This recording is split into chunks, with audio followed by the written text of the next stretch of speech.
नमस्कार दोस्तों। जैसे कि मैंने अपने पिछले कुछ वीडियोस में कहा कि भारत एक विश्व का सबसे जवान देशों में आता है, और जहाँ पर भारत की 65% आबादी वो है जिसकी एज 35 साल से कम है। ये बात तो सच है। ये भी बात सच है कि भारत विश्व का सबसे अग्रणी सॉफ्टवेयर डेवलपर नेशन भी है। वो भारत ही है जिसने आईटी सबसे ज़्यादा आईटी इंजीनियर्स उत्पन्न किए हैं। वो भारत ही है जिसने विश्व में सबसे ज़्यादा एंटरप्रेन्योर उत्पन्न किए हुए हैं, और कर भी रहा है और बन भी रहे हैं। लेकिन ये एक तथ्य, इन सभी तथ्यों के पीछे एक तथ्य ये भी है कि भारत में पिछले 10-12 सालों में 3 करोड़ बच्चों ने अपनी एजुकेशन छोड़ दी, उन्होंने स्कूल जाना छोड़ दिया। भारत में पिछले 10-12 सालों में 1.25 लाख के करीब स्कूल्स बंद होंगे।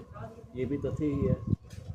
ये भी सच ही है कि भारत की जो जनसंख्या है, भारत का जो युवा है, इस समय मैं भारत की युवा की बात करूंगा, जिसमें मैं उन कामकाजी युक्तियों की बात करूंगा जो अपने घर परिवार के पालने के लिए दिन रात नौकरियां कर रही हैं, प्राइवेट सेक्टर्स में कर रही हैं, कॉरपोरेट सेक्टर्स में कर रही हैं, और घर परिवार को पाल रही हैं, अपनी जिम्मेवारियां उठा रही हैं, उठा रही हैं, और युवक भी हैं जो जिम्मेवारियां उठा रहे हैं। लेकिन इस सब के बीच एक चीज़ हम भूल जाते हैं कि भारत में डिप्रेशन इतना ज़्यादा बढ़ चुका है कि आप शायद इसको मुझे बताने की ज़रूरत नहीं है।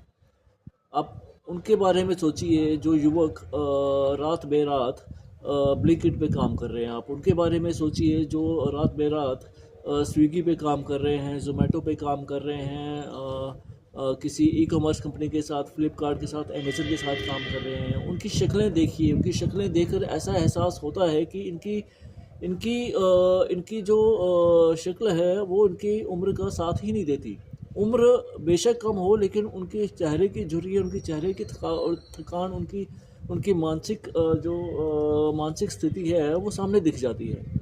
दिन रात 10 घंटे, 12 घंटे, 14 घंटे काम किए जा रहे हैं, सिर्फ और सिर्फ किस लिए कि वो उतना पैसा कमा लें कि वो अपने घर परिवार की सभी ज़रूरतें पूरी पूरी कर सकें। घर परिवार की किसी भी मुश्किल में उनका उनको उनको किसी किसी और के आगे हाथ ना फैलाना पड़े। और ऐसा क्यों है हमारे देश में, ऐसा क्यों हो रहा है? हम क्यों नहीं यूरोप के देशों की तरह, या अमेरिकन कंट्रीज़ की तरह, या विश्व के अच्छे उन्नत देशों की तरह एक निश्चिंत ज़िंदगी जी सकते हैं? हम क्यों शिक्षा और स्वास्थ्य को लेकर चिंतित रहते हैं? इसके लिए